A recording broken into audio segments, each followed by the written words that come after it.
Hey guys what's up. तो आज हम लोग बात करेंगे ब्लीडिंग ड्यूडेनल अल्सर के बारे में, ठीक है ना।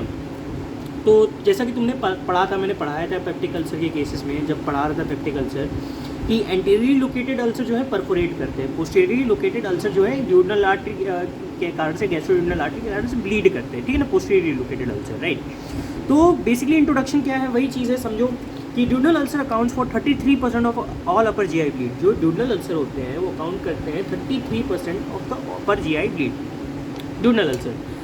Whereas for the gastric ulcer this figure is 21%. 21% ये जो होता है गैस्ट्रिक अल्सर। तो बेसिकली जो bleeding is the most common मतलब कि complication in the cases of peptic ulcer, right. क्योंकि तुम देख रहे हो कि 33% जो है ड्यूडेनल अल्सर कर रहा है, 21% जो है पेप्टिक मतलब कि गैस्ट्रिक अल्सर कर रहा है। तो कॉमन इंसिडेंस कितना है, 54% का, राइट। कितना बड़ा इंसिडेंस है, मतलब कि आधे ज़्यादा चीज़ अगर हेमरेज जो हो रहा है अपर जीआई ब्लीडिंग वो अल्सर के कारण हो रहा है, ठीक है ना। तो ये समझ रहे हो, वही चीज़ यहाँ पे भी बोला है, haemorrhage is the most common complication in patients with peptic ulcer disease. Haemorrhage is the most common complication in the patients of peptic ulcer disease, right. In cases of bleeding duodenal ulcer, the ulcer is often situated on the posterior wall. In cases of bleeding duodenal ulcer, bleeding duodenal ulcer में ulcer जो है वो कहाँ पे situated होता है, posterior wall पे। And bleeding occurs most commonly from the branch of gastroduodenal artery. और ब्लीडिंग कहाँ से होती है, ब्रांच ऑफ गैस्ट्रोड्यूडेनल आर्टरी से होती है, राइट। पोस्टीरियर लोकेटेड है, ठीक है, पोस्टीरियर वॉल पे। ब्लीडिंग ऑकर्स कहाँ पे, most commonly from a branch of gastroduodenal artery, right. Investigation क्या है, इंडोस्कोपी करा दो, इंडोस्कोपी डाल दो, इंडोस्कोप डाल दो। Investigation of choice, blood is seen coming back in stomach through pylorus. अभी तुमने क्या देखा कि ब्लड जो है वो कहाँ आ रहा है, फिर से स्टमक में आ रहा है थ्रू पाइलोरस। जैसे इंडोस्कोपी कराया, इन्वेस्टिगेशन ऑफ चॉइस है, if blood is seen coming back in stomach. अभी क्या हुआ, इंडोस्कोपी देखो, इंडोस्कोपी कराया आपने, ड्यूडेनल अल्सर के मोस्ट कॉमन कॉम्प्लिकेशन है, अगर ब्लड जो है वापस जो है स्टमक में आ रहा है थ्रू पाइलोरस के through, duodenal ulcer is likely the cause, ठीक है। अगर तुमने इंडोस्कोपी देखा, तुमने गए इंडोस्कोप घुसेड़ा और तुमने देखा कि यार यहाँ पे जो अपना ये क्या है, स्टमक में ब्लड आ रहा है ऊपर की तरफ में, तो ड्यूडेनल अल्सर जो है मोस्ट कॉमन कॉज है थ्रू पाइलोरस, ठीक है। We can exactly locate the bleeding point and any bleeder if present. अभी हमने इंडोस्कोपी से हमने एग्जैक्टली लोकेट कर लेंगे कोई भी ब्लीडिंग पॉइंट और ब्लीडर जो कि वहाँ पे होगा, राइट। मैनेजमेंट में क्या कर सकते हैं, कंजर्वेटिव मैनेजमेंट पहले तो करा दोगे, ABCDE ये पता ही है तुम्हें, airway, breathing, circulation, disability, exposure, ये सब कर दोगे, ठीक है। Airway, breathing, circulation, disability, exposure, ये सब मेंटेन करना है। Blood should be transpose as early as possible, ठीक है ना। ब्लड को ट्रांसफ्यूज करना है एज अर्ली एज पॉसिबल, क्योंकि यहाँ ब्लीडिंग हो रही है तो ऑब्वियसली ब्लड का बहुत ही ज़्यादा इमीडिएट रिक्वायरमेंट है। राइल्स ट्यूब का इंसर्शन कर दो, मतलब कि थोड़ा सा कंजर्वेटिव मैनेजमेंट, तो इनिशियली वो मतलब थोड़ा स्टेबल हो जाएगा पेशेंट, क्योंकि अभी गैस्ट्रिक कंटेंट एस्पिरेट कर लिया तो वो ज़्यादा इरिटेट नहीं करेगा उस चीज़ को।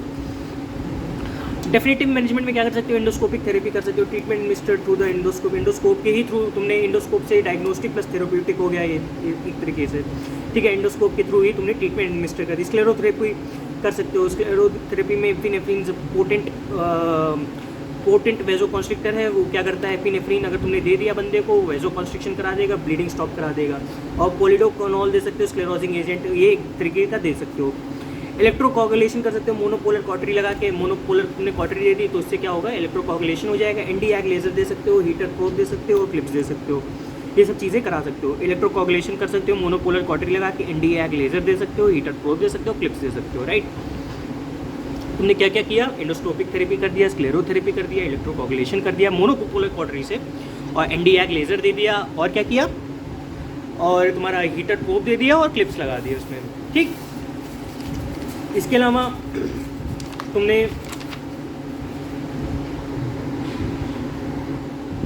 तुम क्या कर सकते हो, सर्जिकल ट्रीटमेंट कर सकते हो ब्लीडिंग पेप्टिक अल्सर का। तो सर्जिकल ट्रीटमेंट में क्या क्या है, ब्लीडिंग पेप्टिक अल्सर के इंडिकेशंस क्या क्या हैं सर्जिकल ट्रीटमेंट में के लिए।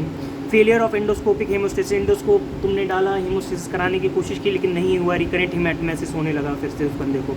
Patient with visible when and ulcer base on endoscopy, मतलब विजिबल वेन है अल्सर बेस पे ही तुम्हें विजिबल वेन दिख रही है इंडोस्कोपी पे, तो तुम इंडोस्कोपिक लाइगेशन नहीं करना, इंडोस्कोपिक हेमोस्टेसिस मत कराने, तो वो रिकरेंट ही करेगा, तो इसलिए तुम हमेशा उसको इंडिकेशन कर दो, सर्जिकल ट्रीटमेंट कर दो। Elderly patient with atherosclerosis, elderly patient है एथेरोस्क्लेरोसिस का पेशेंट है तो उसमें ऑब्वियसली तुमने नहीं चांस लेना है, तुमने कर देना है सर्जरी, राइट।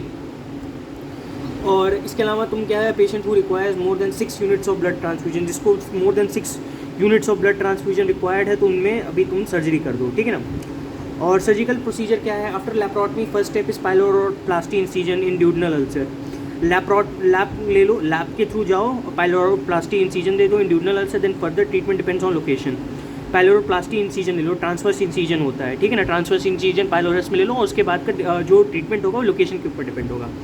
अगर जो अल्सर जो है पोस्टीरियर वॉल ऑफ ड्यूडनम पे लोकेटेड है तो बिलरॉड टाइप 2 गैस्ट्रोटमी कर दो, ठीक है ना।